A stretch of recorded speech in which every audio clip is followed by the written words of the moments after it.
My entitled boss fired me to give his son my job, so I took $800,000 of clients with me.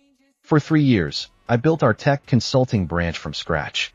I worked 70-hour weeks, secured 80% of our high-value clients, and brought in over $2 million in annual revenue. My boss, Greg, constantly promised me a partnership and a share of the profits. Then came last Monday. Greg called me into his office with a huge grin on his face. Sitting next to him was his 23-year-old son, Chad, who had just dropped out of business school. Without missing a beat, Greg told me my services were no longer needed because Chad was taking over my senior position. When I asked about my pending performance bonuses and client accounts, Greg laughed in my face and said, "You were just an employee. The clients belong to the company."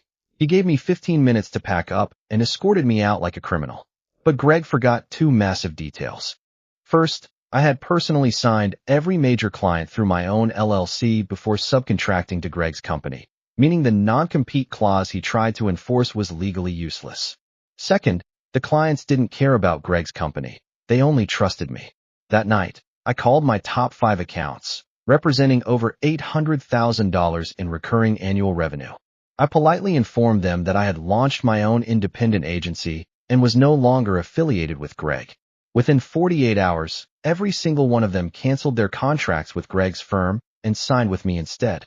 By Friday afternoon, Greg's phone was ringing off the hook. He frantically called me 8 times, finally sending a text screaming that I was ruining his son's future and threatening to sue. My lawyer sent him a single reply, a formal cease and desist along with a demand for my unpaid bonuses. Without those accounts, Greg had to shut down the entire branch within 3 months, and Chad went back to living on his dad's couch. Karma hits fast.